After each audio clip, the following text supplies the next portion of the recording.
Bom, professor Vicente, vamos começar. Vamos começar. Então, hoje nós temos a primeira reunião do segundo semestre de 2022 do nosso grupo de pesquisa do Moral, Estado de Direito, Estado Democrático de Direito e Sociedade Democrática. Nós teremos hoje o prazer de ouvir a exposição do professor Aurélio Vander Bastos, historiador, jurista ilustre, que vem abrilhantar a nossa reunião. Então, sem mais delongas, passo a palavra para o professor Aurélio. Bom, meus cumprimentos ao professor Vicente, agradecer a atenção que novamente ele teve comigo, me convidando para participar da abertura desse evento. Meus cumprimentos com o professor Carnevale, que tão hábil e habilidosamente conduz essa organização do trabalho, e aos demais presentes, a minha satisfação de poder conviver mais uma vez com todos, podendo falar das questões de direito e das questões principalmente do ensino jurídico e do Estado Democrático de Direito. Eu quero fazer uma primeira confissão preliminar, introdutória. Hoje, quando eu estava me preparando para saber qual o caminho que dava exatamente na palestra, no encontro nosso, eu resolvi retomar os meus arquivos do doutorado para ver mais ou menos como é que as coisas estavam e como é que eu me localizava e me movimentava no livro. Na hora que eu peguei aquilo, o professor Carnevale, já se vão quase 5 anos o fim do doutorado. Me deu uma vontade enorme de chorar. Eu fiquei vendo o trabalho concentrado de anos e anos ali naqueles arquivos, naqueles históricos, aqueles documentos, e que, lamentavelmente, eu não consegui transformar em livro, né, porque a vida vai passando e vai tocando. Por outro lado, Vicente, eu vou tomar aqui a liberdade de começar o nosso trabalho hoje, porque estamos comemorando 195 anos de criação dos cursos jurídicos, que é, digamos assim, uma das mais, se não a mais importante ocasião da vida jurídica e democrática do Brasil. Eu quero ler o documento que tenho aqui em mãos, que resultou de uma pesquisa que eu fiz na Casa Rui há muito tempo, que é de José Feliciano Fernandes Pinheiro, que foi o cidadão que apresentou na Constituinte 23, 1823, o projeto de criação dos cursos jurídicos. E é para a gente ver que a história, ela tem sempre as suas formas de se repetir e renovar.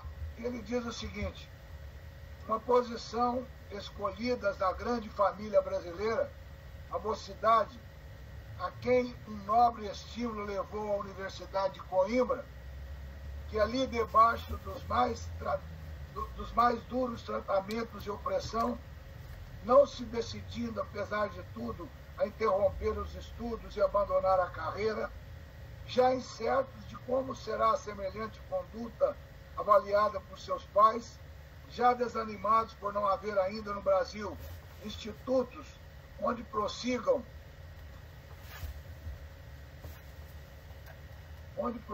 e rematem os seus estudos, nessa amarga conjuntura, voltados sempre para a pátria, por quem suspiram, lembraram-se de constituir-me com a carta que aqui apresento, correspondendo, pois, quanto em mim cabe a tão lisonjeira confiança e usando ao mesmo passo das faculdades que me permite o capítulo 6 do nosso regimento interno, ofereço o seguinte: proponho que o Império do Brasil se crie o quanto antes uma universidade, pelo menos da qual parece dever ser preferida a cidade de São Paulo, pelas vantagens naturais e razões de convivência geral. E ele continua. Essa é uma demonstração de que hoje, nesse ano de 195, depois da criação dos cursos, continuamos ainda discutindo a forma com que os cursos devem se organizar, a forma com que eles devem se estabelecer, e principalmente o papel que esses cursos sempre tiveram na construção do direito. Né? Os cursos de direito, no seu processo de implantação, eles sempre tiveram e representaram uma posição inovadora e constitutiva. Né? Eu peguei aqui num desses livros meus, esse que é citado como base da nossa palestra de hoje, né, exatamente o currículo que foi, digamos, aprovado, né, para esse curso de Direito. E eu sempre ressalto, né, que a Constituinte de 23, quando o Zé Feliciano apresentou o projeto só chegou à conclusão, porque a Constituinte foi encerrada em 4 de novembro, ela foi a última sessão, 4 de novembro de 1823, quando o José Feliciano Fernando Pinheiro encerrou, só se tinha resolvido ali naquele momento a questão do local onde se instalariam os cursos jurídicos. Né? Uma grande disputa entre o Visconde de Cairu, né, que eu costumo dizer que é o ideólogo do Império, uma pessoa que teve um destaque enorme e uma participação decisiva. Ele era um conservador, né, mas um homem muito ilustre.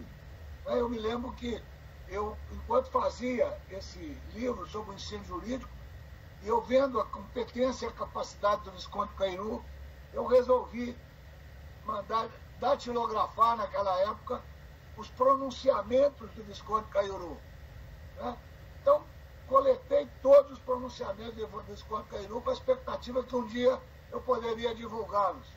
Quando eu estava terminando a pesquisa, que eu fui procurar a coletânea com os pronunciamentos do Visconde de Cairu, né, que eram realmente maravilhosos, tinham sumido, desapareceram. Né? Nunca mais eu vi os pronunciamentos, e é uma coisa que me deixou muito magoado, porque era um resultado, um efeito colateral da pesquisa sobre os cursos jurídicos no Brasil, que tinha sido financiado, né, pela Câmara dos Deputados, pelo Sesc Centenário dos Cursos de Direito. Mas é muito interessante mostrar que esse currículo, né, ele tem uma característica, quer dizer, ele, apesar dele não ser um currículo como gostaríamos que hoje fosse, né, ele tem uma característica muito própria. Ele não incentivava o ensino do direito romano, né? Ele não promoveu o ensino do direito romano, mas ele favorecia o estudo do direito constitucional, né, o estudo da economia, né, da qual participou muito insistentemente o Visconde de Cairu. Ele criou a primeira disciplina de economia na Bahia, que foi um dos estados que quis instalar o curso de Direito, né, principalmente uma luta do Montezuma, né, Francisco G. Caiaba Montezuma, que criou o IAB em 1843. Ele participou como deputado da discussão e dos debates sobre a criação dos cursos jurídicos, e era sempre um deputado muito debochista. Ele nunca foi um deputado assim de discurso muito sereno e muito qualificado. Né? Havia sempre grandes disputas entre eles, entre o Cairu e outros que participaram, como os Andradas, por exemplo, que também não tiveram uma participação muito ostensiva, né?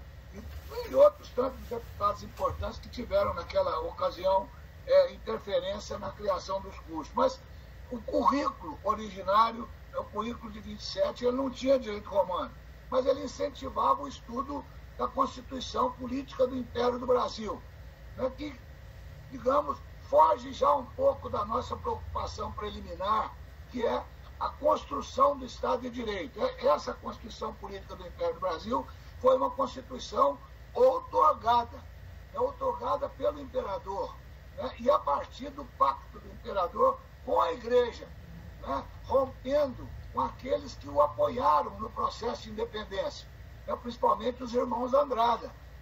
O próprio Visconde Cairu, o processo de independência, ele resultou de uma aliança fundamental entre os conservadores, representados por Cairu, e os liberais, em tese representados pelos irmãos Andradas, que não tinham exatamente o mesmo nome.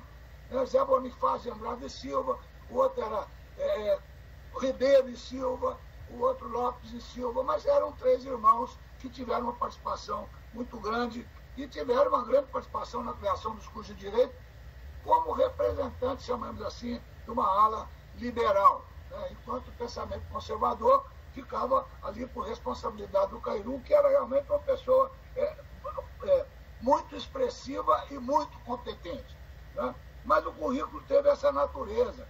Agora, o mais interessante é que nesse período, o nosso imperador, que agora, ontem, comemoramos aí 200 anos da independência, o nosso imperador, de qualquer maneira, ele assinou, eu até tenho aqui no meu celular, a cópia do decreto em que ele assina, ele faz questão de assinar a criação dos cursos jurídicos.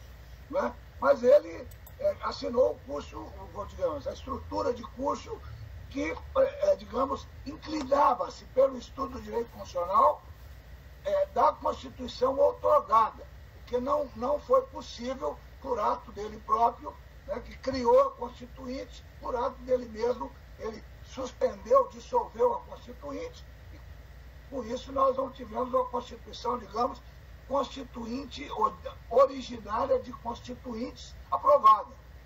Ele outorgou a Constituição de 24, e aí ficamos com um contexto, digamos assim, um pouco mais restritivo, mas com poucas aberturas para a liderança política que tinha apoiado a independência e com pouca abertura para a liderança que o apoiou em 23 e com muitas aberturas, digamos assim, para a igreja, que passou a controlar não só a infraestrutura de funcionamento do Estado, a burocracia do Estado, casamento, propriedade, batismo, e outras iniciativas importantes, como também controlar o processo eleitoral.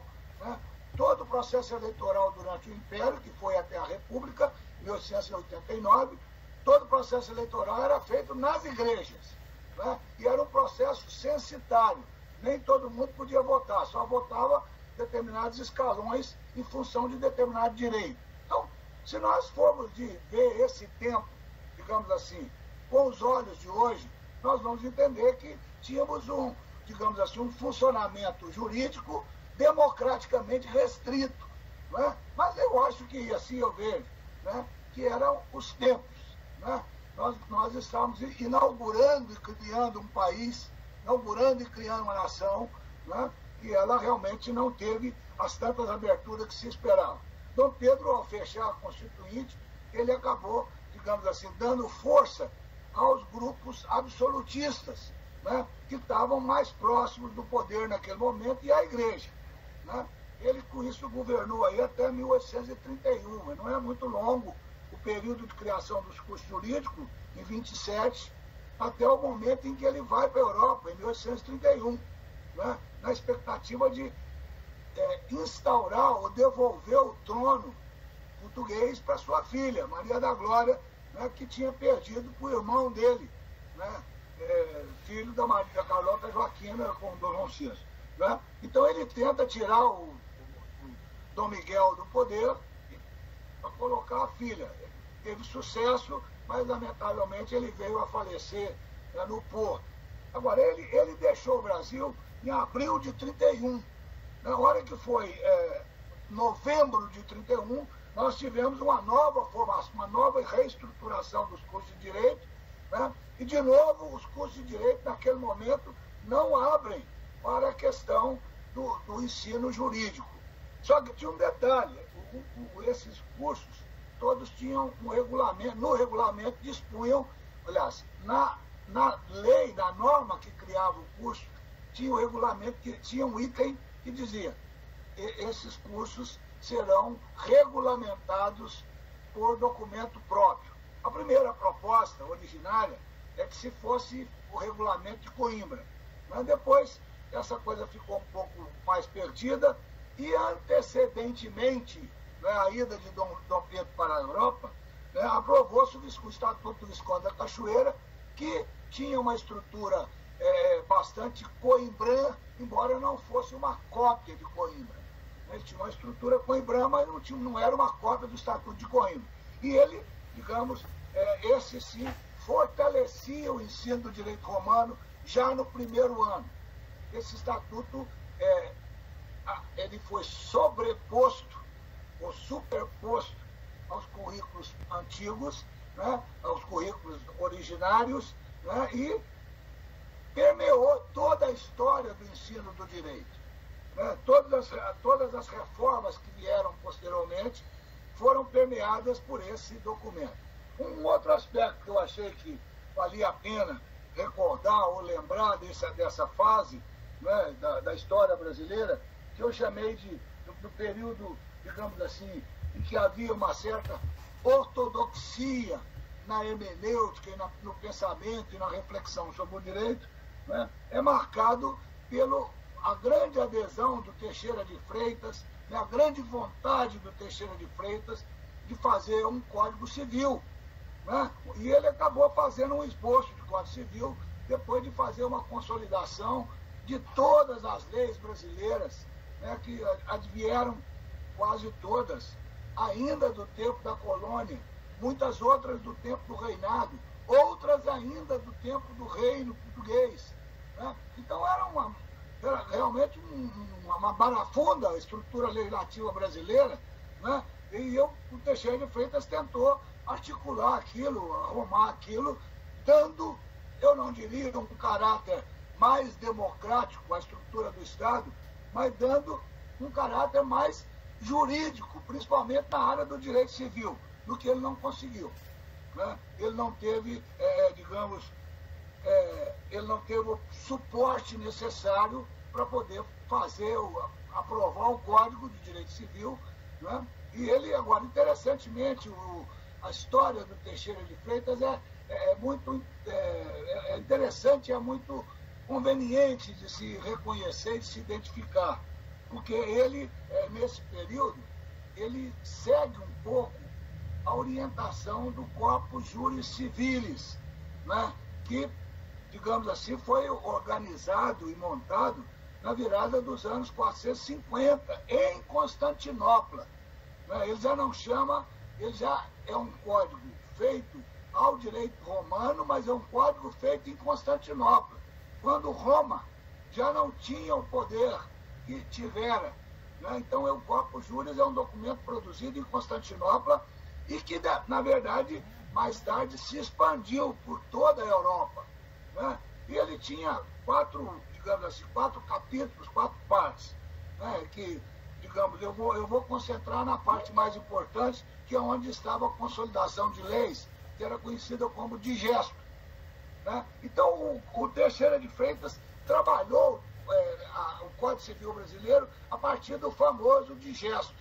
Né? Eu agora, recentemente, fiz uma palestra lá no IAB, né? e sobre uma disputa que o Teixeira de Freitas tinha, enquanto presidente do IAB, né? Porque foi presidente do IAB, o Montezuma criou o IAB, em 50 e pouco ele era presidente, enquanto presidente do IAB, ele participa de um debate com o ex-presidente do IAB, chamado Caetano Alberto, né? E essa discussão era exatamente sobre o grande problema do Império. Eu sempre digo isso. Se nos nossos dias, né, o grande problema da disputa eleitoral, das discussões eleitorais, né, da discussão política, é a questão da participação da mulher na vida profissional, na vida política brasileira, né, um pouco essa expectativa de retirá-la do exílio doméstico.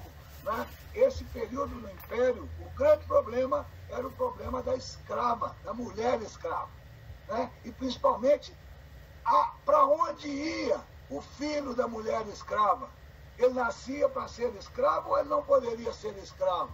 Né? Ele seria escravo por transferência, doação ou contrato, ou ele podia ser usufruído por um terceiro, né? Então, esse é um debate muito interessante, que o Teixeira de Freitas acabou se chateando, né? Ele perdeu o debate, ele estava numa posição muito ortodoxa, muito fechada, e o Caetano numa posição um pouco mais aberta, né? Um pouco mais disponível para poder entender os mecanismos de integração do escravo na sociedade brasileira, do filho de escravo na sociedade brasileira, né? Então, o Teixeira acaba renunciando à presidência da Ordem, dizendo o seguinte: eu sou o presidente e quero votar, né?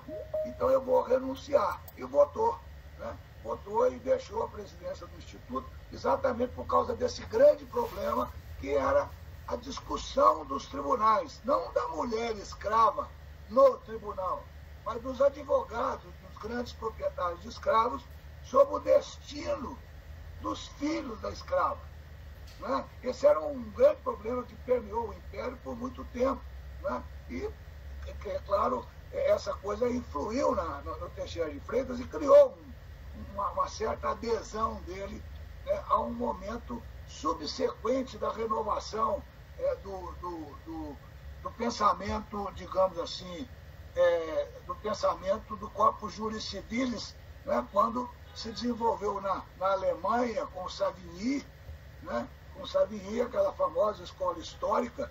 Ele se aproxima da escola histórica, né, e a escola histórica fez uma nova recuperação, uma nova leitura do direito romano, né, indo até a Grécia, fazendo uma pesquisa retrospectiva profunda, e, de certa maneira, superou os limites do primeiro documento, que era o digesto. Então, você tem um digesto novo, que se chama Pandectas. Esse digesto novo, que chama Pandectas, desenvolvido a partir da escola histórica, o Teixeira adere a ele. Mas ele era mais límpido, mais claro, mas muito mais rigoroso e fechado. Ele acabou servindo de base para a elaboração do Código Civil alemão em 1900, quase 100 anos depois do Código Civil francês, né? Então, Teixeira é uma figura importante nessa passagem, né, e que eu chamo que é o período da dogmática ortodoxa. Agora pode me perguntar, bom, mas a dogmática brasileira, nos nossos tribunais, ela fugiu muito desses limites, né, do digesto, do Corpus Juris, ou daquilo que mais tarde veio a ser conhecido também como Pandectas? Nem tanto. Então eu entendo que a nossa hermenêutica, né, ela independentemente dessa questão, chamemos assim, independentemente da questão dos tribunais, dos problemas e do dia a dia dos tribunais, ela continua permeando a legislação brasileira. Ela continua atravessando a legislação brasileira e, principalmente, a interpretação nos tribunais, né? O direito romano ainda é o princípio fundamental, básico, da leitura jurídica dos nossos tribunais.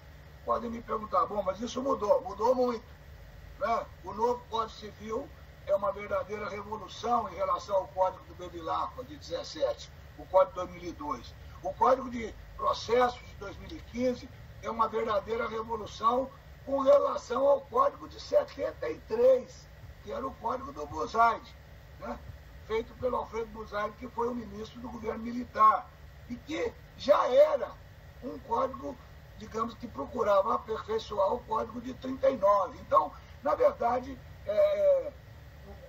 os primeiros sintomas, vamos chamar assim, de democratização do direito, né, no Brasil, ou de uma certa superação do domínio, né, do direito romano, eles vão aparecer agora, modernamente, depois da Constituição de 88, né, que efetivamente evolui numa linha hermenêutica bastante mais favorável, bastante mais aberta às questões da sociedade brasileira moderna, né? Mas até a virada dos anos 46, quando teve a Constituição de 46, o Brasil ainda vivia esse torniquete, chamemos assim, do direito romano, né? E é muito complicado, porque os romanistas, quando você conversa com eles, discute com eles, né? Eu tenho uma grande admiração pelo direito romano. Ele é muito bonito, né? Mas ele foi perdendo o seu compasso no tempo, né? Então, é muito interessante, por exemplo, você no Código de Processo Civil hoje, o Carnevale conhece isso mais do que eu, mas o nosso Código de Processo Civil hoje, ele já admite, né, que o juiz, como o antigo Código, o juiz não pode deixar de decidir, não pode se eximir da decisão, né? Mas ele admite que o juiz pode, de qualquer maneira, pensar o processo interpretativo, avaliar o processo interpretativo, independentemente dos limites que a legislação fixa, né? Então, eu acho que isso abriu um novo caminho, digamos assim, ou tem aberto um novo caminho para uma chamada democratização do direito, que eu poderia chamar democratização do direito, né? Agora, eu pensei que nessa linha de conversa e tratamento da matéria, seria interessante se nós pudéssemos, por exemplo, entender qual foi o papel do pensamento idealista, né, depois da Idade Média, né, qual foi o papel do pensamento idealista na construção, digamos assim, do direito moderno, né? E com isso eu quero aqui, digamos, homenagear o meu amigo, o histórico Vicente, né? Porque ele é um inovador na criação e discussão do grande filósofo que influenciou esse período, né, que influencia a formação do pensamento democrático, vamos chamar, entre parênteses, entre aspas, idealista. Ele é o grande,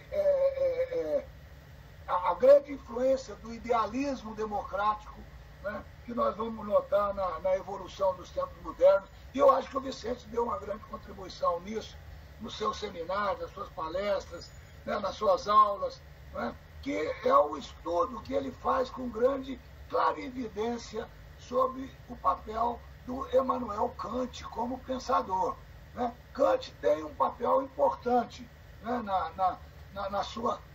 na sua situação ou sinalização com relação a uma nova hermenêutica, uma hermenêutica que não seja, digamos assim, prisioneira do direito romano, uma hermenêutica que evolua de outras linhas de reflexão e pensamento, né? Então eu acho que o Kant tem esse papel. Possivelmente a leitura subsequente de Kant com relação ao direito, né, a minha posição, quem sabe, diferencia-se um pouco da posição do Vicente, porque o Vicente ele permaneceu na discussão da importância de Kant, e eu, possivelmente por influência na minha formação na Universidade de Brasília, né, eu me lembro que o meu professor que mais, digamos assim, questionou o limite do Kant na construção do direito,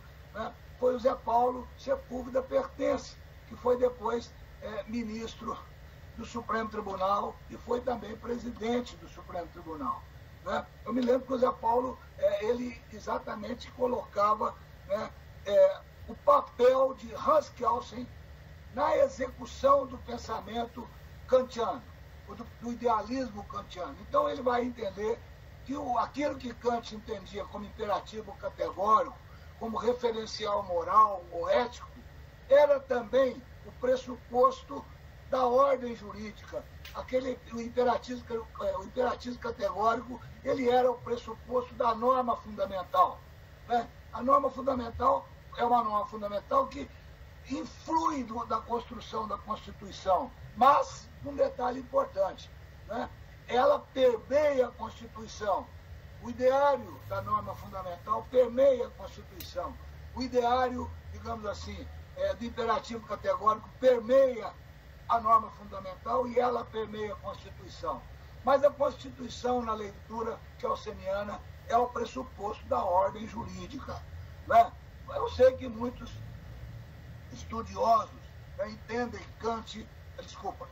Hans Kelsen, que é um continuador do pensamento kantiano na área do direito, possivelmente o mais importante deles, outros tantos tiveram, né? Eu acho, inclusive, que Kant tem uma posição muito mais influente do que a posição de Hegel, né, no que se refere ao direito, à construção do direito.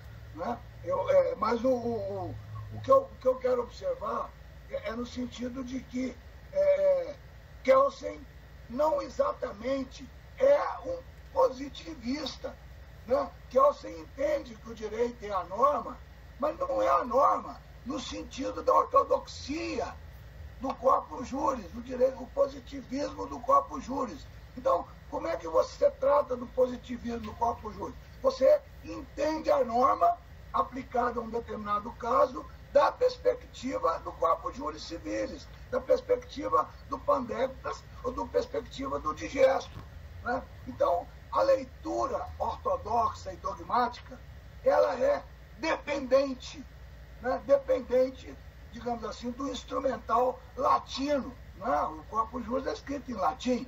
Né? Então, é do instrumental da leitura latina, né? da hermenêutica latina. Então, eu entendo que o positivismo, né? Enquanto positivismo ortodoxo, dogmático, né? Ele é, na verdade, uma reflexão hermenêutica a partir do corpus juris, né? Que as grandes personalidades ligadas a esse aspecto do direito positivo como pressuposto da ordem e não a Constituição, né? Quer dizer, o direito objetivo, o direito positivo, não é o direito que preside o funcionamento da ordem, né? Mas a Constituição, como diria Kelsen, né? Essa grande divergência, né? Vai, de certa forma, nos encaminhar, digamos assim, uma leitura um pouco mais interessante, no sentido de que eu posso falar num positivismo fechado, né? Num positivismo ortodoxo, num positivismo comprometido com a dogmática, né? Com a dogmática jurídica, né? Mas eu não posso entender que esse positivismo seria a leitura, né, kelseniana do Kant, né, onde, na verdade, eu acho que ele caminha, poderia, quem sabe, até falar para um neopositivismo, né, e eu acho mais interessante se nós pensássemos que a hermenêutica kelseniana é uma hermenêutica que evolui do direito constitucional, das normas constitucionais. Né? Eu acho que isso tomou corpo, digamos assim, acanhadamente em 46, lamentavelmente perdeu o seu fôlego, digamos, em 64, né? 64, aí tem uma outra grande discussão também muito interessante, né? O 64 não foi tomado pelo pressuposto legalista, mas pelo pressuposto legitimista, né? A revolução, as revoluções vitoriosas podem criar ordem, porque elas são legítimas, né? Então eu entendo que a construção normativa, e também foi o pensamento de Weber. Weber também evoluiu nessa linha, né, de que o pressuposto da reflexão, a grande chave da hermenêutica sociológica é o legitimismo. O legalismo, a legalidade, é apenas um tipo de legitimidade. Você tem várias legalidades a partir daquilo que é legítimo. Né? Então, acho que é nesse sentido que vai caminhar o Kelsen, né? No sentido de nós compreendermos que a ordem jurídica se constrói e se desenvolve não em função da força e do efeito hermenêutico da ortodoxia dogmática do corpus juris civilis, né? Mas em função do efeito hermenêutico da Constituição. Né? Esse me parece realmente assim, o arranque mais interessante e mais importante para aquilo que nós, mais tarde, vamos chamar de Estado democrático de direito. Né? Ontem, Vicente, eu tive a oportunidade, eu fiquei com uma curiosidade danada para saber o que aconteceu no Chile. De repente, deu tudo errado. Brigaram anos e anos para ter uma Constituição, mas eles fizeram uma Constituição absolutamente inovadora em relação ao modelo constitucional que nós conhecemos. Né? Eu até, de repente, quando pesquisava a fonte, eu pesquisei a Constituição que fora do Pinochet e fora reformada em 2005. Né? Eu vi que parecia com a nossa, né? O mesmo modelo. A estrutura de poder, a estrutura da sociedade, o direito social. Então, de repente, é tudo a mesma coisa. O que houve essa briga toda? Mas eu estava errado.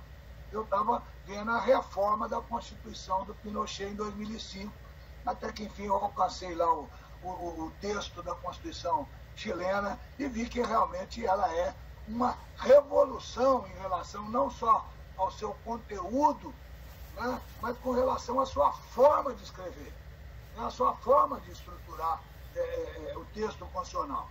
E ela vai se chamar uma Constituição social, a Constituição social democrática do direito. Né? É o Estado social democrático do direito. Quer dizer, então, eles introduziram essa vertente social e, com isso, abriram espaços muito significativos, né, para os grupos, digamos assim, que até recentemente eram grupos periféricos. Né? E retomaram a discussão da estrutura do poder executivo, né, como um poder mais coletivo, eram 4 vice-presidentes, né, eles definiram que a estrutura do Estado era pluralista ou plural. Né? Então, uma série de outras movimentações, né, esse problema do ingresso das comunidades periféricas, né, não é a identidade, mas a isonomia de direitos entre homens e mulheres na composição da estrutura constitucional. O conteúdo realmente é bastante inovador, mas eles não foram inovadores apenas no conteúdo, mas também na forma de fazer, né? Na forma de estruturar. Então eu vejo que um negócio que me pareceu interessante, e eu estou falando um pouco com o Carnevale, né, sobre esse problema da diferença do Hegel. Hegel é um cidadão que, na verdade, ele escreveu uma história do direito, né, uma espécie de direito crítico, e que é interessante, mas ele não discute a questão constitucional. Ele fica preso, né, à normativa, digamos assim, ou aos fundamentos ortodoxos da origem do direito. Né? E com isso a dialética hegeliana, né, leva um tombo, ela sofre uma reversão. Então ele não consegue fazer uma leitura dialética propriamente do direito. Né? E o que o Marx vem e aproveita. Né? Ele dá um tombo na dialética hegeliana, né? Vamos dizer assim, ele diz, olha, trata-se de colocar a dialética com o pé no chão. Né? Então o Hegel, efetivamente, Marx entendia que Hegel tinha imaginado uma dialética com os pés para cima. Ele fala, tem que botar a dialética com os pés no chão, com a forma de pensar dialético com os pés no chão. Né? E aí ele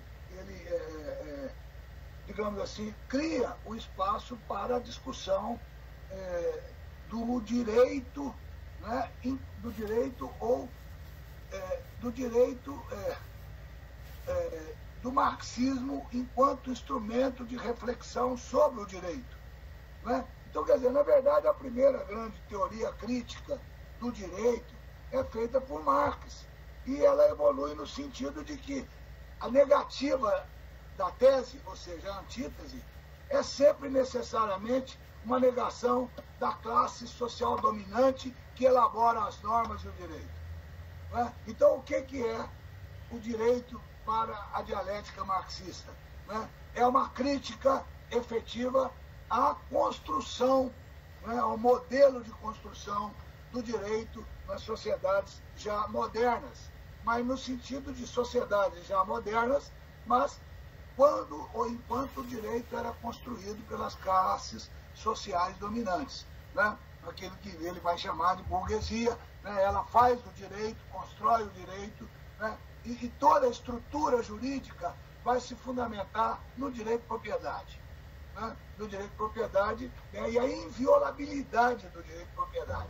Né? Esse é o novo toque, digamos assim, da construção jurídica, que, não sei, eu não quero dizer lamentavelmente, mas eu quero dizer que evolui da dialética hegeliana. Hegel acaba discutindo o direito pelos seus compartimentos, direito civil, direito penal, direito processual, né, ele não dá um toque inovador.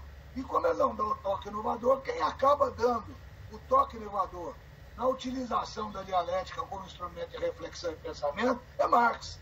Né? E Marx acaba sendo o patrono do pensamento sociológico jurídico, sendo o patrono da sociologia do direito, né? Que hoje não se exprime mais na dimensão marxista. Né? O marxismo ele simplesmente introduziu uma forma de pensar o direito da perspectiva da sociedade, pensar o direito do ponto de vista da realidade. Quem domina as relações sociais? A burguesia. Então ela legisla como lhe parece conveniente. Né? Então ela legisla do ponto de vista da propriedade, do ponto de vista da família, né? Do ponto de vista da educação, e assim, do ponto de vista de organização do Estado, né? E foge, inclusive, muito daquilo que havia sido tecnicamente pensado por Kant. Né? Kant já tem uma leitura da estrutura de poderes. Né? Eu tenho, por exemplo, uma anotação que eu fiz dele aqui, muito interessante. O legislativo, o executivo e o judiciário são condições essenciais do Estado. Né? Dignidades e dignatários políticos. Outra observação dele, que se assemelha com a observação do Kant, de Rousseau. Né? Kant coincidiu com Rousseau ao distinguir que o legislativo produz leis e o executivo decretos. Para Kant, a lei tem valor universal, porque representa não a vontade quantitativa da maioria, mas a vontade unitária da nação, do povo. Né? Então, realmente, Hegel tem uma grande contribuição, mas não no sentido da evolução, eu diria até crítica da ortodoxia da dogmática, mas pode ter no sentido, digamos assim, de criar uma nova forma de ler e ver a norma. Né? Ver e ler a norma da perspectiva da sociedade. Né? O que gera a norma, do ponto de vista marxista? O que gera a norma é o fato social. Como ocorre o fato social? A norma. Né? Como ocorre o fato social? A norma. Então, essa coisa do ativismo judiciário, né? O ativismo judiciário tem um aspecto muito importante. Né? Eu não tenho uma posição radical contra o ativismo judiciário, né? Porque eu entendo que os juízes, cada vez mais, têm espaço de construção do direito, principalmente do direito que trata das questões existenciais, as questões da pessoa humana, interiores da pessoa humana. Né? E nós temos visto que quase todas as decisões judiciais que envolvem o ativismo judiciário têm a ver com a questão existencial. Né? A questão a questão do aborto, a questão da inseminação, né? A questão dos grupos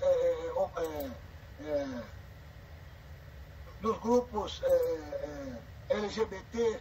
Né? Então eu acho que eles avançaram muito nessa linha e tantas outras. Né? E tantas outras que não me ocorrem agora nesse momento. Então eu entendo que esse movimento ele começa a gerar novos espaços e realmente ele vai evoluir como a construção do pensamento jurídico sociológico. As primeiras críticas ao marxismo, né, enquanto uma construção, digamos assim, crítica da ordem social ou das ordens sociais dominantes, né, é a partir de Durkheim. E depois de Durkheim tem Weber, né, e tem todos os outros pensadores. Eu fiz esse livro meu há algum tempo, né? Eu já estava deixando a universidade quando saiu o livro, Teoria e Sociologia do Direito, e eu queria aproveitar esse nosso encontro hoje, né, para mim fazer algumas observações com relação aos pensadores que eu diria que são os novos pensadores da sociologia do direito, né, que já evoluem numa linha profundamente crítica com relação ao marxismo, né, deixando, inclusive, a própria posição do Durkheim, Posição de Weber e tantos outros, né, para trás. Eu tive um professor, o Vicente conheceu ele, foi meu orientador da minha tese de mestrado, né, que eu estou tentando agora reestruturar. A tese de mestrado tem 50 anos, né, não é tão jovem, mas eu acho que quando eu fiz a tese, eu tive que fazer muitas concessões, né? Nós estávamos em 73, 74, 75. Então eu acho que não utilizei em muitas situações a linguagem apropriada. Eu estou tentando agora ver se consigo fazer uma reversão daquela linguagem. É difícil para danar, o Carnevale tem acompanhado esse sofrimento meu, né? Mas realmente é muito complicado você restaurar ou retomar uma linha de orientação intelectual a partir daquilo que foi um texto fechado há tantos anos passados. Mas quem orientou a minha tese foi o Tércio Sampaio Ferraz Júnior, né? O Vicente conheceu, né? Eu tenho uma lembrança dele muito positiva quando ele trouxe para a discussão nossa, de certa maneira, um dos importantes pensadores, né, da Alemanha, né? Por sinal, um cidadão que tinha sido juiz na Alemanha nazista, mas sobreviveu ao tempo, né, que é o Theodor Fiebig, né? E ele faz uma observação muito interessante com relação à reflexão jurídica. Ele bem diz, veja, o raciocínio deve partir do problema para conhecer ou interpretar. Quer dizer, a base da reflexão jurídica não é a lei, é o problema. Eu tenho que refletir sobre o problema. Se o problema não condiz exatamente com a lei, né, eu tenho a oportunidade de fazer uma releitura, muito embora ele próprio diga que você não pode, na releitura, fugir daquilo que ele chama de prudência, né, que é a forma de priorizar o processo interpretativo. Você não pode interpretar sem estar atento para a questão da prudência, né? Eu discuti também aqui nesse trabalho meu, né, nesse livro, o pensamento de Hart, de Herbert Hart, né, que também é um pensador interessante, né, digamos assim, dialogou, vamos usar essa palavra, com Dworkin, né, e ele tem observações também interessantes. Por exemplo, o pensamento de Herbert Hart reflete as práticas e decisões interpretativas dominantes no direito anglo-saxão, né? Então ele é um pensador.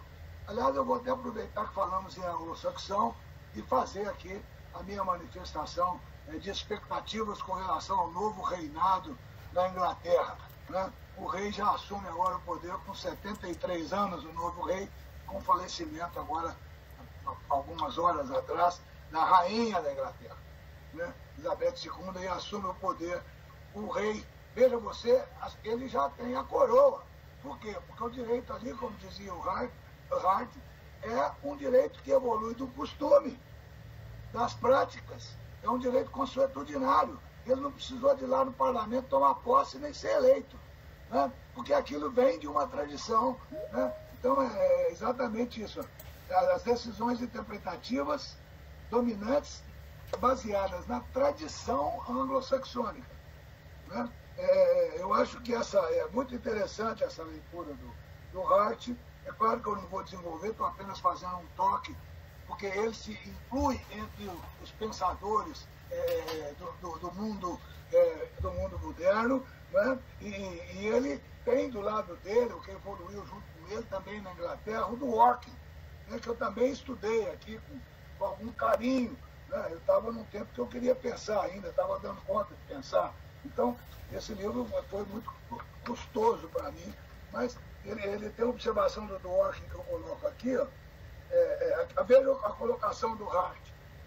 O direito é um fato institucional e não apenas consuetudinário. O Hart dizendo isso. Vem o Dworkin e diz, o juiz não pode, veja o Dworkin no nosso novo Código de Processo Civil, Carnevale.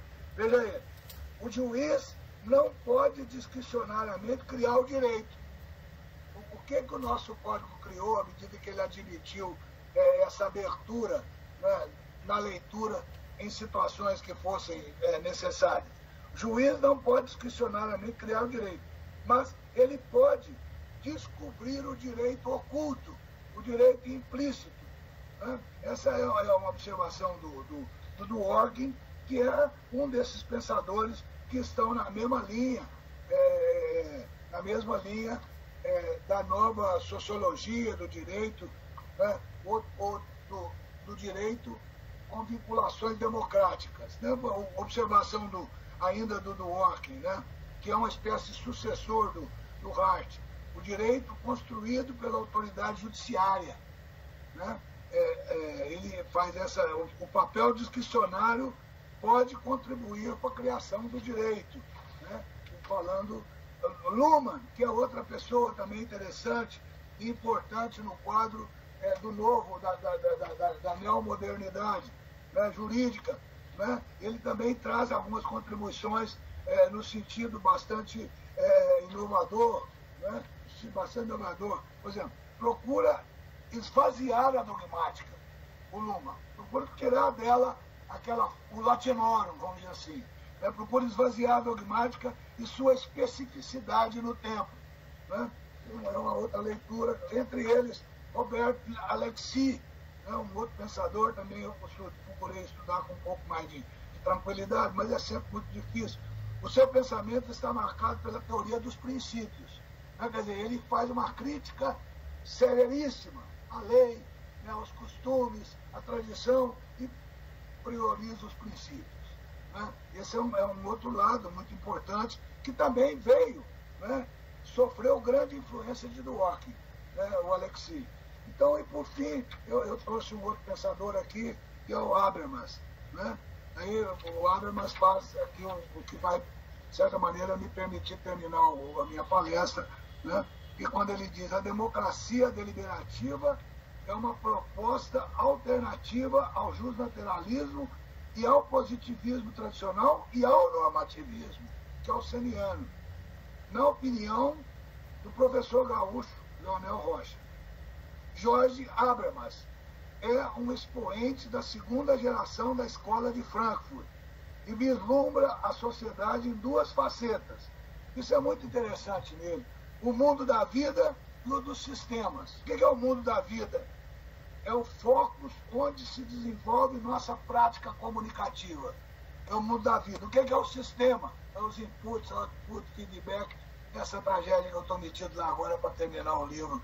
Você saber como é que eu vou escapulir desses limites do sistema. Né? O sistema representa a organização das sociedades no desempenho de determinadas funções.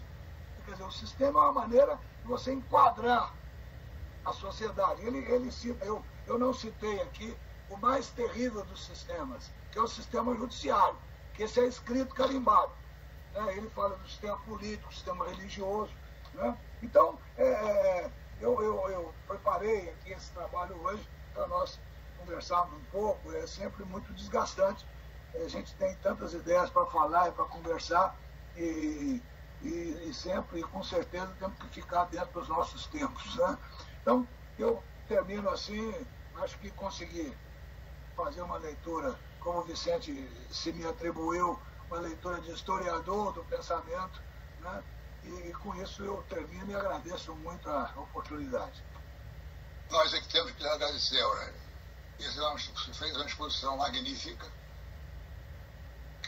riquíssima, que aponta diversos aspectos da questão do pensamento jurídico da modernidade. Isto é, você se passeou pelo passado, mas mostrando como no passado essas dimensões do presente no direito estão sempre atuantes. Como é o procedimento aqui do nosso grupo de pesquisa, eu dou a palavra para o professor Kleber. Faz careta não. Tá sumido, então agora ficou na berlinda. Que susto, professor. Bom, em primeiro lugar, boa noite. Quero dar um abraço especial no nosso convidado aí, Aurélio Vander Bastos. Eu meu orientador eterno de introdução ao estudo do direito, né? Estudei pelo seu livro lá há inconfessáveis anos atrás, né? Dá um abraço muito grande também aí no professor Vicente, nosso líder espiritual aí, no nosso coordenador predileto, enfim, todos os colegas que estão presentes, mas me deram uma responsabilidade muito grande agora, porque o nível de profundidade da palestra foi muito grande, então eu tive rabiscando algumas coisas aqui, mas confesso que estou me sentindo assim um pouco apequenado assim diante esse volume de conhecimento do professor Wander, né? Agora eu posso pontuar só uma coisa, e eu vou evitar falar de política aqui, enfim, né? Mas pontuar só a questão da democracia na sua relação com o direito. É uma relação extremamente complicada, porque não raras vezes o direito ele é um instrumento de poder, né? Um instrumento não só de legalização, mas também de legitimação, que é até muito mais profundo ainda, né? E essa rejeição da nova Constituição chilena também foi um ponto assim de muita reflexão. A minha pergunta para o professor é o seguinte: nós vivemos num mundo muito globalizado hoje, né? Então, os segmentos do pensamento jurídicos, eles se misturam, eles se integram de uma maneira assim muito efetiva. E acho que as escolas radicais elas vão se tornando frágeis na sua radicalidade. Mas pergunta até onde, professor, esse ativismo exacerbado ele pode trazer algum retrocesso em vez de trazer alguma evolução no pensamento jurídico, né? Ou seja, as pessoas que se tornam inseguras em relação ao dogma, né, em relação à lei, ao excesso, entre aspas, de liberdade do aplicador da norma. E até hoje, professor, na sua visão, essa forma pode representar um retrocesso ou ela é sempre evolutiva? Seria essa a indagação aí que incomoda meu antes de voltar a te ver. É que eu sempre um livro meu chamado Introdução ao Direito, Introdução à Teoria do Direito. Lá no tempo da faculdade. Eu agora ampliei um pouco, porque eu resolvi fazer num livro só um pouco que eu andei aprendendo. Né? Vai passando, mas fico feliz de te ver tanto tempo depois. Agora, quando eu comecei a ler nos jornais essa questão do Chile, né, que eu acho que está no contexto do nosso debate, entende, Vicente? Está no contexto da nossa discussão, porque ela seria um passo na frente. Um passo à frente do que nós estamos vivendo ou discutindo em 88. Estávamos vivendo e discutindo em 88.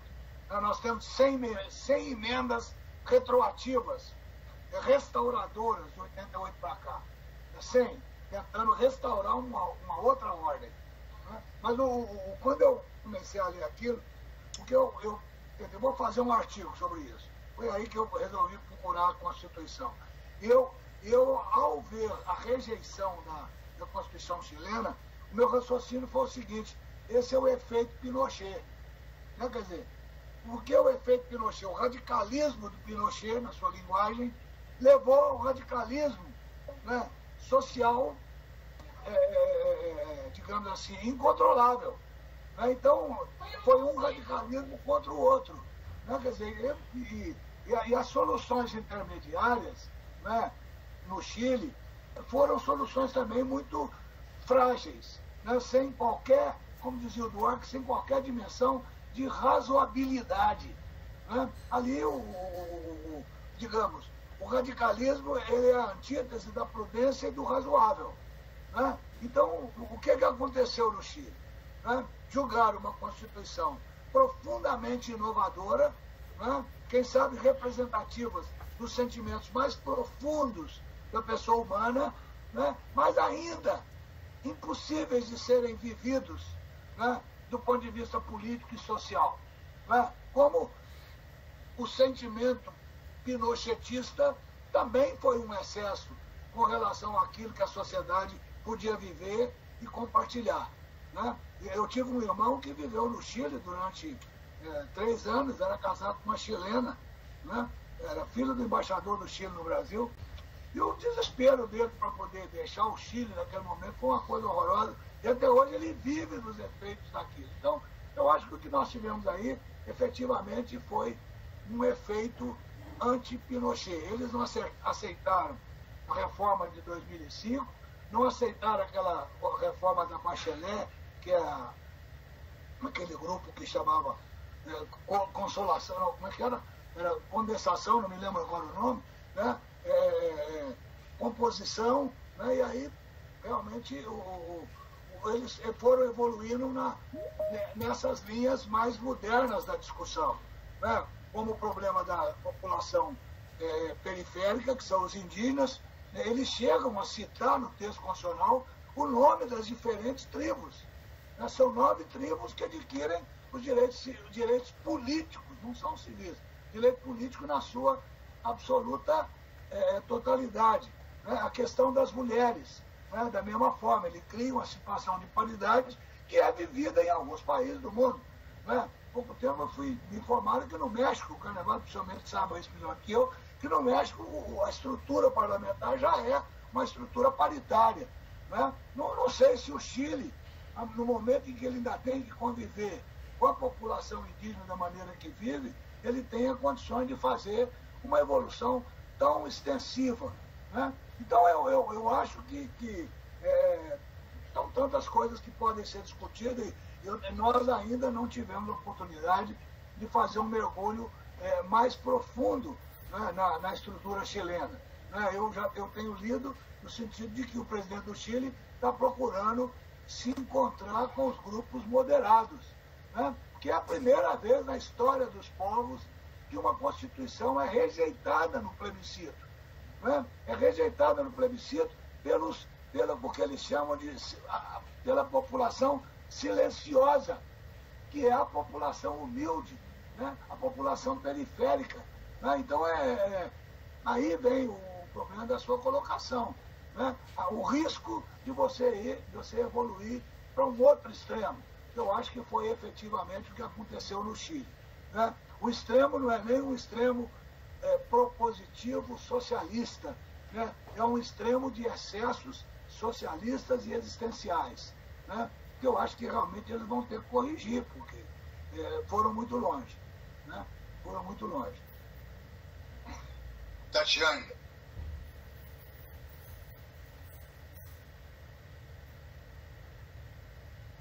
Está sem som.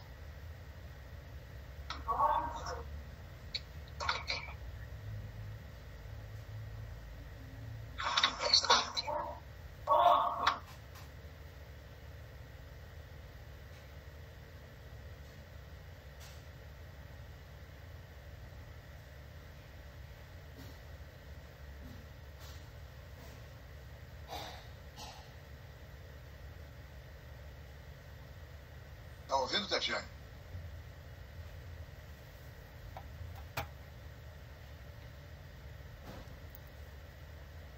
Não estamos ouvindo você, não.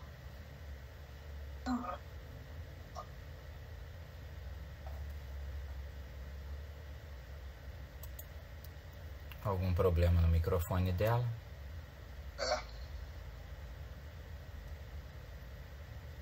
Você está nos ouvindo, não está, Tatiana? Você não está falando. Bem, tenta arrumar isso aí, depois a gente volta. Elaine.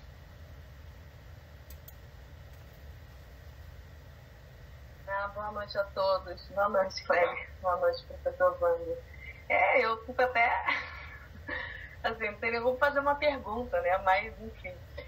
Eu queria saber do professor Wander, né? Quando a gente pensa no ensino jurídico, nessas conquistas constitucionais e democráticas, como que o senhor vê a instauração da inteligência artificial para julgamentos, sabe? Assim, não chega a julgamento, né, como uma ferramenta para o Poder Judiciário. Será que isso não vai ficar muito um retrocesso para a garantia dos direitos sociais, tendo em vista que a realidade que se põe tem nuances diferentes e se coloca um algoritmo para poder decidir, isso não seria, de certo modo, um retrocesso? Você não quer começar a resposta, não? A pergunta dela? Quem? Estou perguntando. Está vindo, não? Ela perguntou, tendo em vista a tua exposição, ela gostaria que você encaminhasse a resposta. Então tá bem. Olha, eu acho o seguinte, essa questão realmente, nós temos que discutir esse problema das inovações, né, em duas grandes perspectivas, na minha leitura. Né? As inovações, digamos, mais modernizadoras ou mais inflamadas, que tem a ver com, digamos, os novos direitos existenciais. Né? Essa é uma linha, né, que as constituições tradicionalmente não tratavam. Né? Esse me parece realmente um pouco mais conflitivo do ponto de vista da discussão dos direitos numa sociedade democrática. Porque a gente tem toda uma linha de proteção de direitos individuais. Né? Mas o direito existencial, que é o nosso artigo 5º, inciso 10, né? ele é uma grande mudança no contexto da vida, né?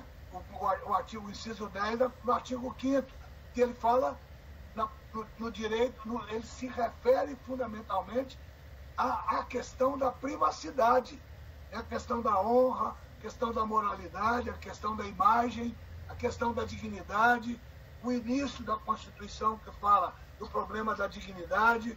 Né? Eu acho que, e no contexto da discussão da proteção desses direitos existenciais, é claro que existem situações que são mais extensivas, né? Que elas evoluem num limite um pouco mais extenso. Né? Então, é claro que isso é um problema e provoca uma questão, digamos assim, na convivência jurídica mais acentuada. Agora, o outro lado da sua colocação, Elaine, é que me parece um problema da tecnologia. Né? É um problema da tecnologia. Quer dizer, nós estamos diante de um profundo avanço tecnológico, né? De um profundo avanço. Há pouco tempo eu orientei, participei numa banca de tese sobre o problema da revolução digital. Né? E eu acho que se coloca um pouco nessa linha.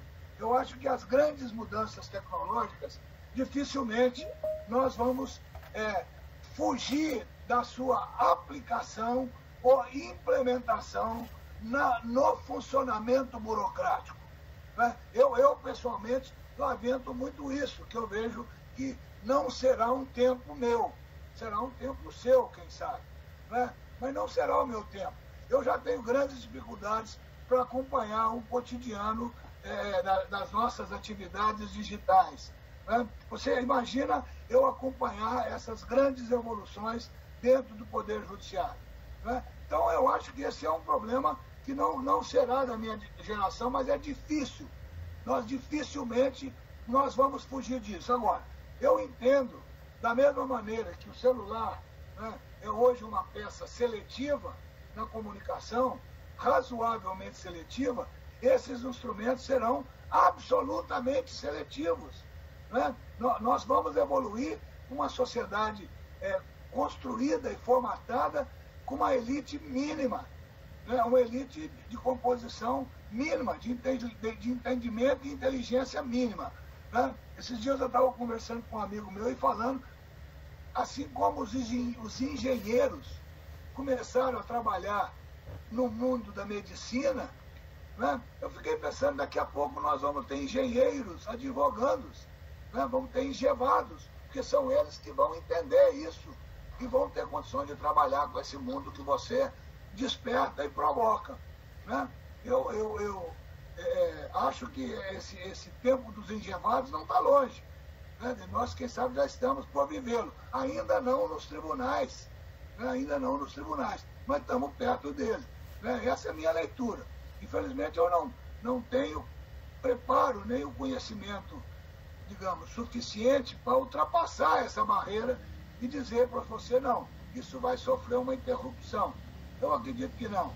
A tecnologia, ela sempre avança e sempre ultrapassa os limites, né? Você vê o problema da inseminação, né? A resistência foi enorme e, no entanto, você venceu todos esses problemas hoje, seja diretamente, ostensivamente, né? E o mundo rodou. Eu acho que nós não temos condições de interromper o avanço tecnológico. Agora, o avanço axiológico, né, o avanço valorativo, né, esse possivelmente nos toque com mais profundidade e mais rapidamente a gente age, né? Eu acho que o problema no Chile foi um pouco esse, né? Uma rapidez de reação com relação ao avanço axiológico.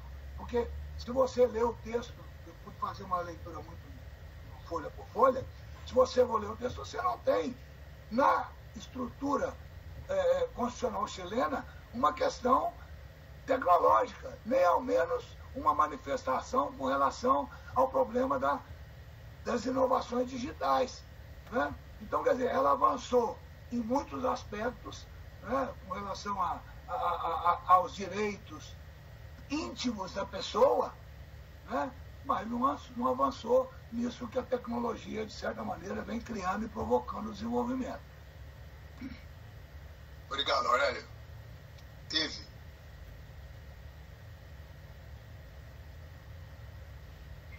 Vicente, tem aqui um amigo nosso, o Cláudio, que veio aqui para te conhecer. Está aqui o Cláudio Condeixa, aqui do lado. Boa noite a todos.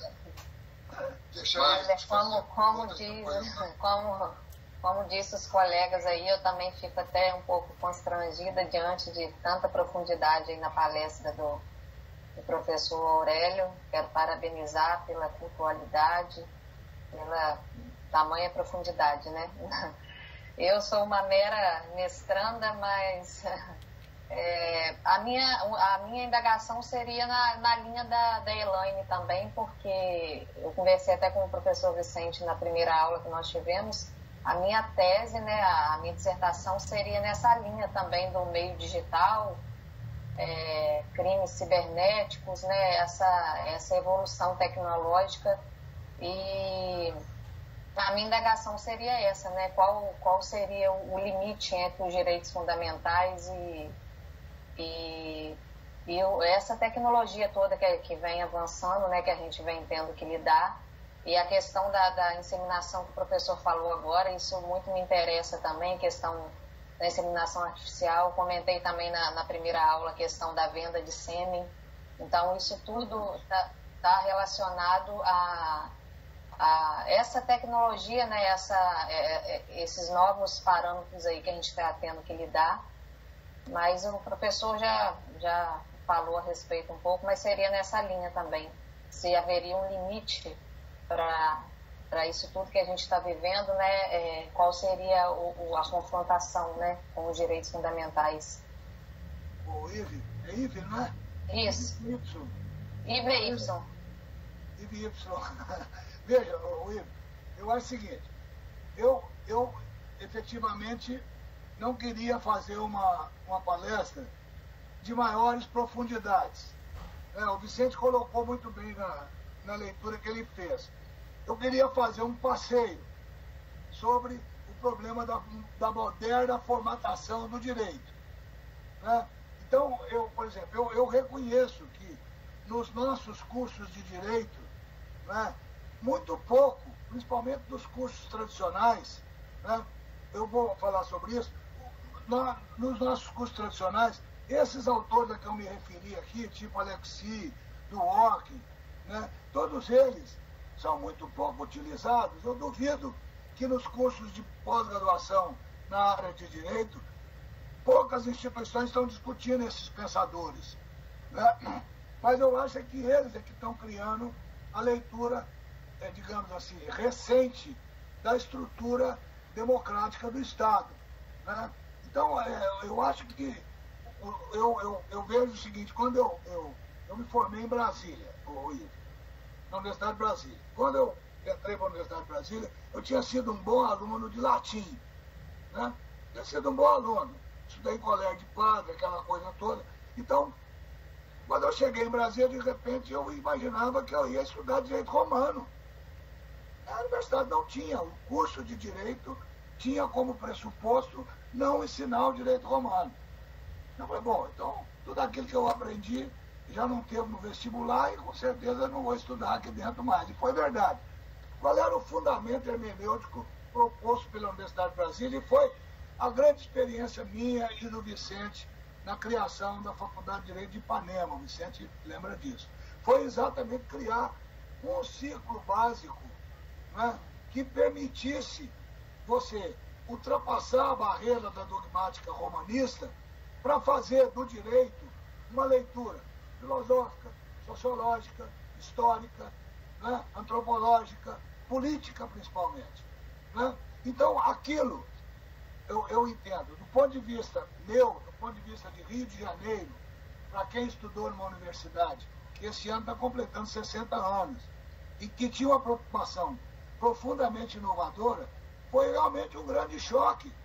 E às vezes eu fico pensando, por que em algumas circunstâncias da minha vida eu acertei?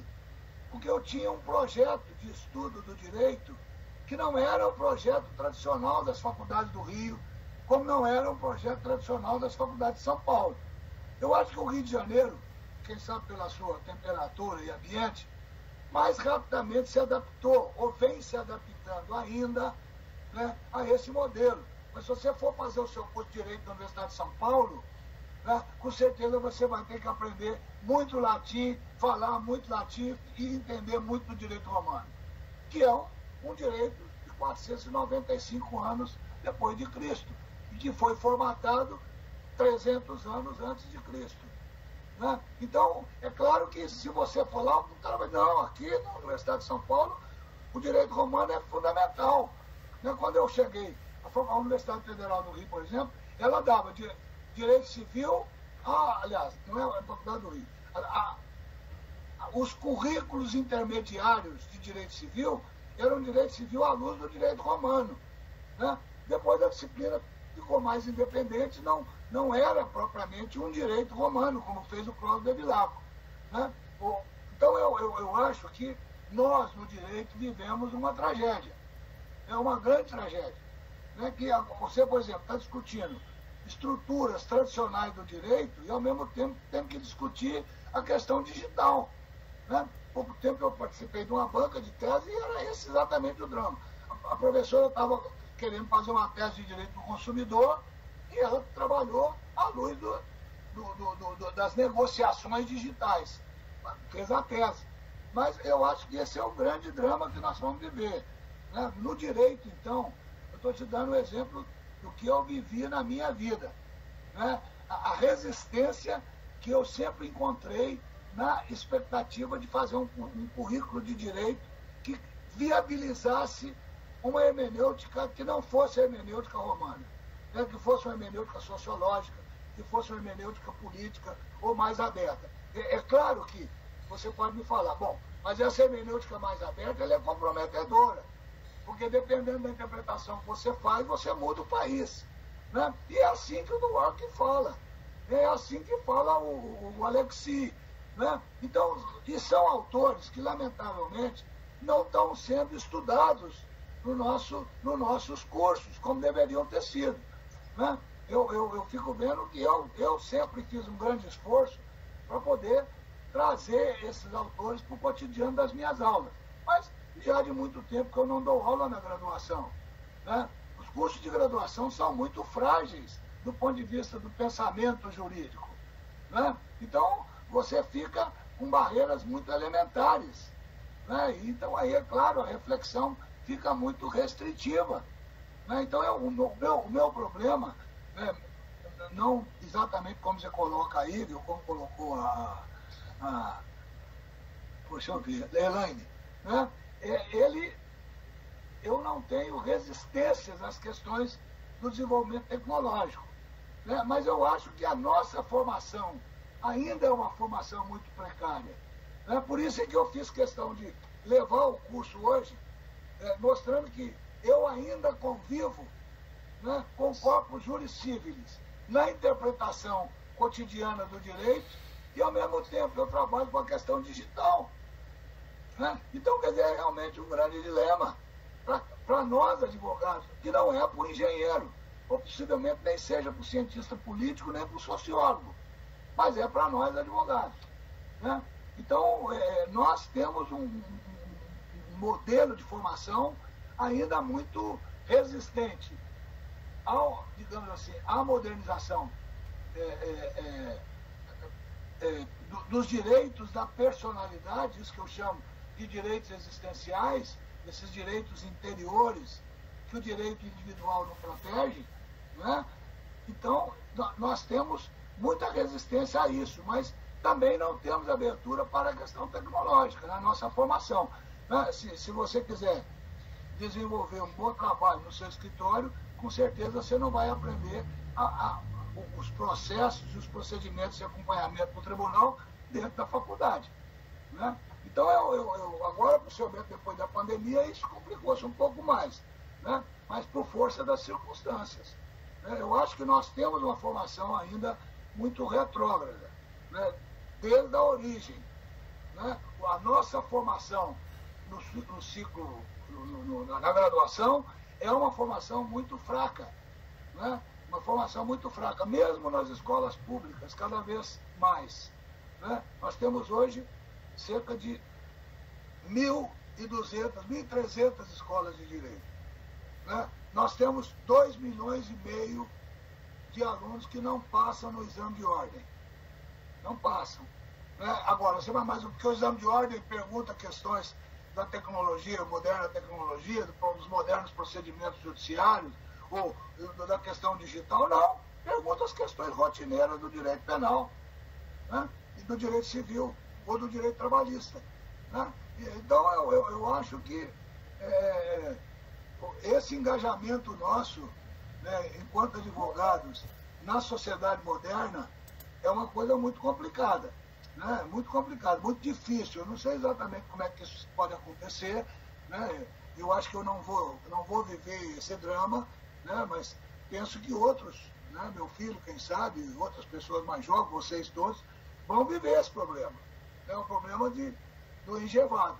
Né? Quer dizer, o cidadão que ele é formado em direito e engenharia, senão ele não trabalha. Né?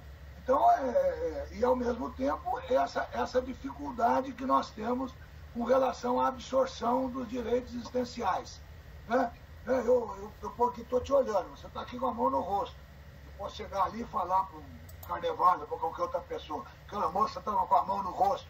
Aí você vai dizer para mim, o cara ofendeu a minha imagem. Né? Entendeu? Tá vendo? Então as coisas tomaram uma dimensão. Eu não tenho nada contra, pelo contrário, está muito bem. Sim, concordo. Hoje em dia está assim, né? Nós temos que tomar cuidado com as palavras, porque tudo vira contra nós. Tudo é uma coisa muito complexa, né? Tudo muito difícil. Então, eu acho que esse problema do artigo 5º, né? Ele e do problema da dignidade da pessoa humana. O que é a dignidade da pessoa humana? Né? Digamos assim, é uma observação vazia. Né? É um conceito vazio. Né? E todo conceito vazio, ele é preenchido pelas mais diferentes formas. Né? Pelas mais diferentes formas. Então, eu não queria fazer uma palestra, digamos, de grandes profundidades. Eu queria fazer uma provocação com relação aos cursos de Direito. A mesma provocação que o Feliciano Fernandes Pinheiro fez com relação aos sofrimentos dos estudantes brasileiros na Universidade de Coimbra, né? Que ficavam isolados, não entravam na sala, sentavam na última carteira, né? Mesmo sofrimento que as mulheres tiveram quando começaram a frequentar as escolas de direito, que ficavam de um lado, o nome do outro, ela sentava no fundo, mulher por uma porta, eu me lembro da Faculdade de São Paulo. Mulher entrava por uma porta, o homem entrava por outra. Né? Quer dizer, então, é um mundo complicado, o nosso mundo. Então, o que eu efetivamente queria era isso, mostrar que nós temos um gap, uma defasagem profunda na nossa formação enquanto a formação do mundo moderno. Penso que isso nos países desenvolvidos, como Estados Unidos, Alemanha, né, isso deve ser bem mais profundo. Né? Essa questão é bem mais profunda. Muito bem, Aurélio. Agora você está segurando o queixo. Então, agora lá, viu a minha imagem. Então, é encantada, professor. Obrigada. Nós estamos caminhando para encerrar. Ô, Vicente, posso fazer a última provocação de um conflito que eu achei super interessante no campo do metaverso, onde se cria um avatar e se compra efetivamente objetos que não existem.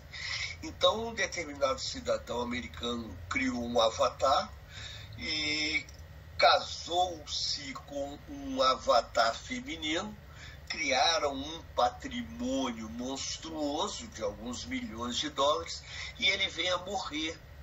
E a esposa real entra na justiça pedindo esse patrimônio. E a esposa de Avatar, que a gente não sabe se é homem, se é mulher, diz, não, peraí, eu contribuí efetivamente para a aquisição patrimonial. E agora, como é que fica o direito aí? Né?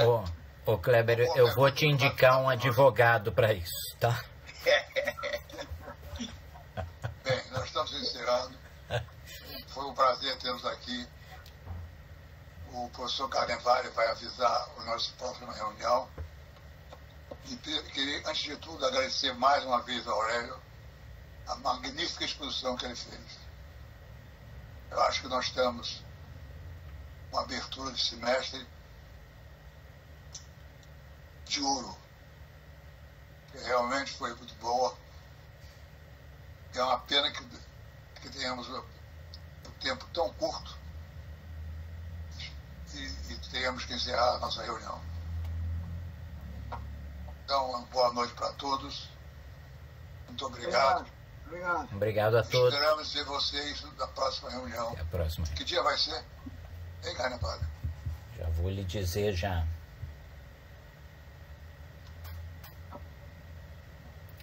Próxima reunião daqui com intervalo de 2 semanas.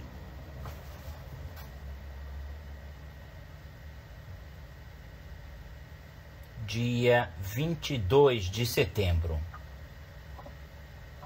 Com a palestra do professor Luciano Filizola, que vai desenvolver a sua tese Entre os Costumes e a Dignidade, um estudo sobre os crimes sexuais. Boa. Tá vendo? É o tema. É o tema. Então, espero que todos estiveram aqui presentes. Então, fazer um parêntese. Eu estava vendo esse livro que o Supremo fez, aqui, né? Esse é uma liberdade. E tem um artigo do Roberto Barroso sobre o problema da liberdade sexual. Ele é um ministro do Supremo. E é um artigo que vale a pena ver exatamente por causa desse problema do avanço existencial que ele colocou e você está colocando para a questão, para a palestra que vem. Né? Muito interessante a artigo dele. É a revista do Supremo? É um livro comemorativo, são os 11 ministros do Supremo que fizeram os artigos. E o Bernardo Cabral fez o prefácio. Então eu vou mandar o livro para você, que você tem direito a um. Você está faltando as reuniões, mas tem direito a um. Ótimo. Manda assim. Vou trazer o livro. Talvez na próxima semana eu vá lá, ou então na outra. Você também, então eu acho que devia ir. Mas se você não for aparecer, eu vou trazer o livro na sua casa. Vou pedir o Carnevale para te levar. Tá Porque bem, é interessante, à medida que um ministro do Supremo se posiciona sobre essa questão. E com excelente argumentação. Né? Excelente argumentação. Ele é muito competente. Bom, Então, boa noite a todos. O pessoal que pela primeira vez compareceu, espero que retornem para dar continuidade aos nossos estudos e contribuir para que o trabalho de vocês na academia seja algo moderno, atual e instigante.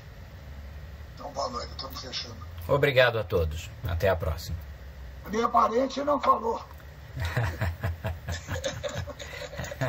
Um abraço. Abraço.